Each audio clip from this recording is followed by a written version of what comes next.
Grateful that I have Yes. my. Oh, wonderful, wonderful. We are live. Thank you, Moses. Thank you very much, Melody. And yes, all of us, we know that we're in this together, Melody. Thank you so much for taking the time to help us as well and to be with us. We know that we are all part of the global community, and it is our responsibility to be global citizens who love and care for each other. So, anyway, today is the 1st of April, 2020.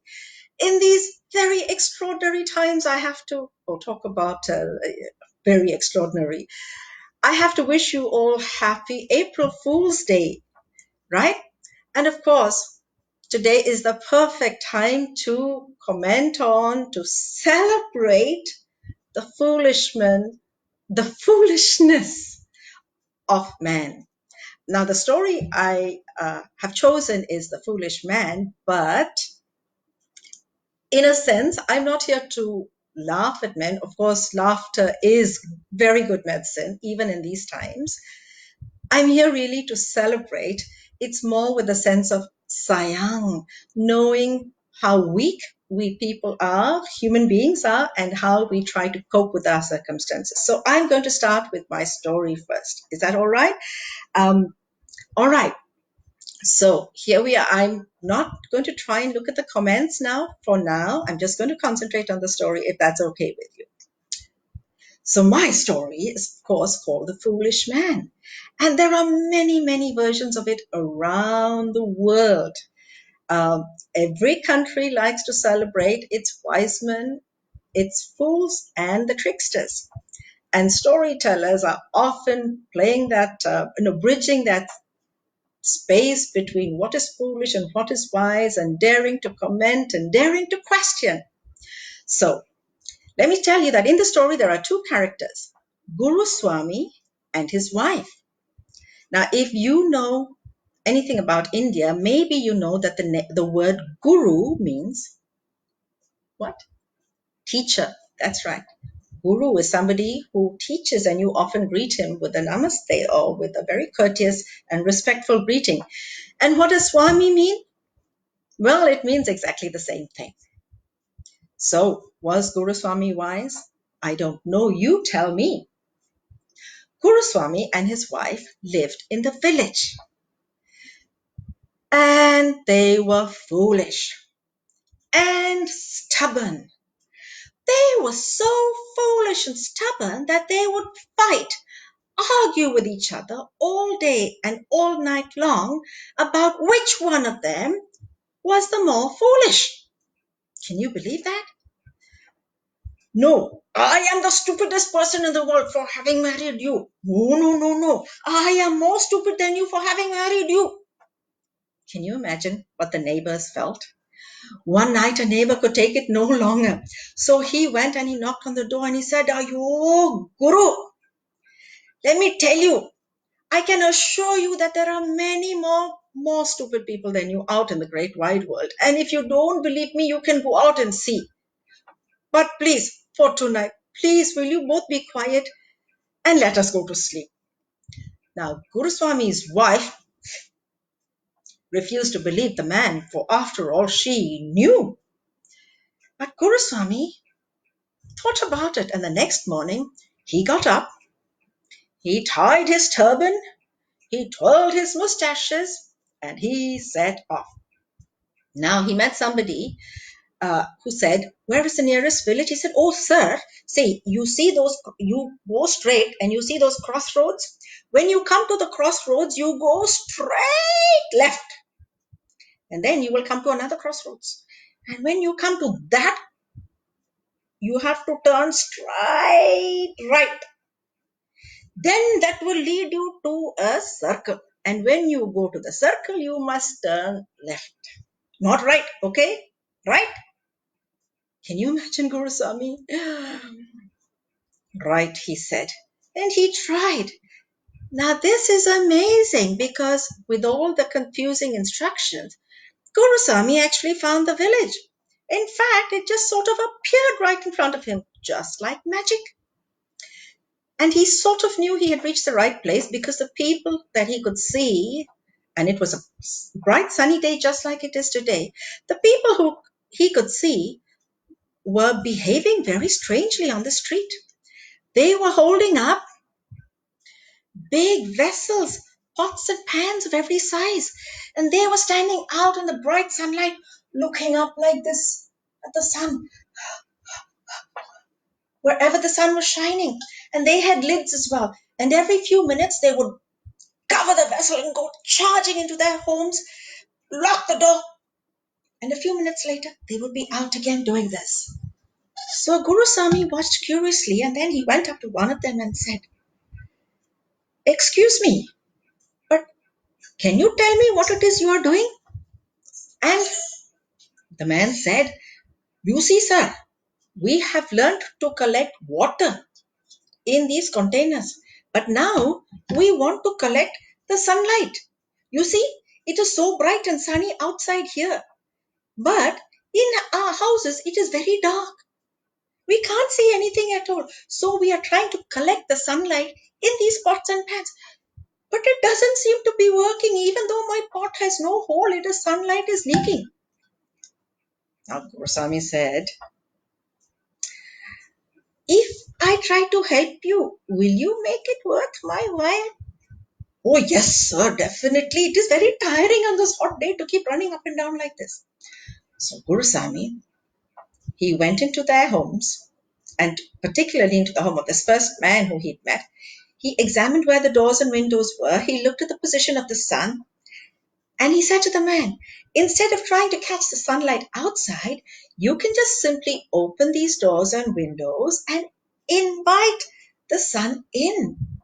And indeed, the sun came streaming in, and the man was very impressed. "Oh, sir, you are very good. You are very clever. What is your good name, sir?" "My name is Guru Swami." "Oh, Guru Swami. No wonder, sir. You are very clever, very good. Thank you, sir." The man rewarded him well. He touched his feet and bid Guru Swami goodbye. Now, that was good. Guru Swami felt slightly better about himself. He went on a little further, and he found a whole bunch of men, a group of men, really burly big men they were. And they were holding on to a big tree trunk and trying to get this really big, like this is not a really big tree trunk, through the doorway of a home with a doorway that was much too small for it. In fact, they were getting so frustrated that they had moved back. They were all getting together and they were beginning the countdown to begin a charge. Guru Swami could really visualize ahead how that house would shudder and shake and perhaps fall down. So Guru Swami went and he said, excuse me, sir, may I please try a little bit? Can I ask first and foremost, what exactly is it that you are doing?" And the man said, "You see, we want to build a nice altar in this house. This is a rich man. He wants us to build a good altar in his house together with all the furniture for that. But this trunk is too big. It is excellent wood. It will be very good for an altar, but it is far too big and we cannot take it in."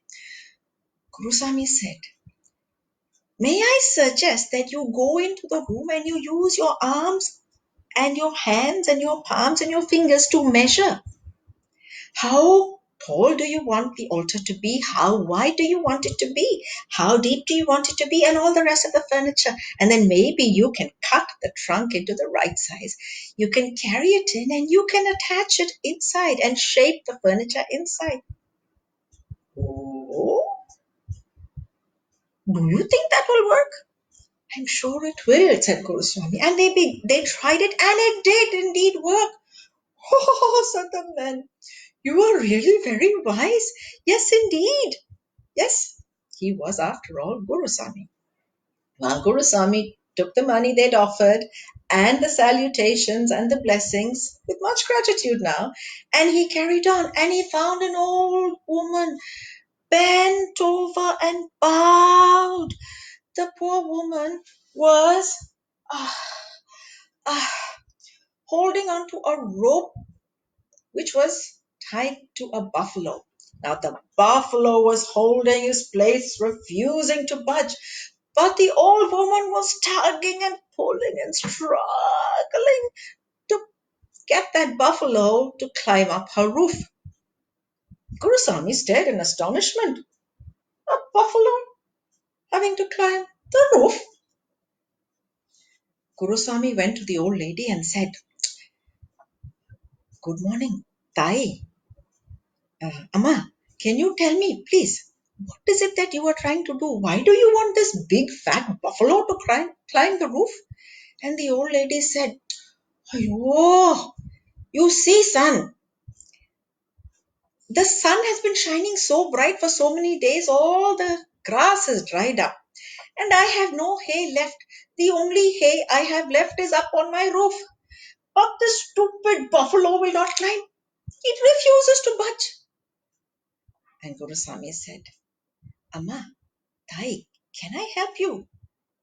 "Oh, please, if you will help me, I would be very grateful. That is a very good suggestion. Please, can you help me?" And Gurusami did indeed. He clambered up nimbly onto the roof. He pulled out some of the straw very carefully not to damage the house any further. In fact, he was very happy to find that over the years, some of the mud and dust had collected, and in that, some fresh new grass had begun to grow. And so he pulled out those clumps of fresh grass, he clambered down and he offered it to the very grateful buffalo. The old lady was very, very pleased. "Oh, thank you, Kanai," she said. She did what many old ladies I know have done to me in my childhood. She stroked his hands and cracked her knuckles. She stroked his face once again, caught him by the chin, and said, "Thank you very much. God bless you. God bless you and your family for helping an old woman so. For after all, I too, as Mary says, I too am a grandmother, and grandmothers are very important. You must look after them." And so Guruswami realized that he had actually earned some money. He had managed to help somebody by not arguing with them, but by simply considering the situation and trying to help them. And so he set off on his journey home. He spent a little bit of time thinking about what he had done. He went home to his wife. He, well, in the story, he hugged her warmly, though, of course, we shall not see that because the doors are closed. But nowadays, of course, we will know that he expressed his love for his wife in the most appropriate way possible. And he lived happily with his wife for the rest of his days. The end. I hope you enjoyed the story and look for similar stories in your countries, in your part of the world, in all the different languages that you have come from, all the heritages that you share. Goodbye now. Thank you. And enjoy April Fool's Day. Have some fun. Even in dire times, we need to laugh. We need to smile because sometimes that might be the only thing you can do. Laugh at life and its random acts, and laugh at human nature. Bye. And I'm going to end there.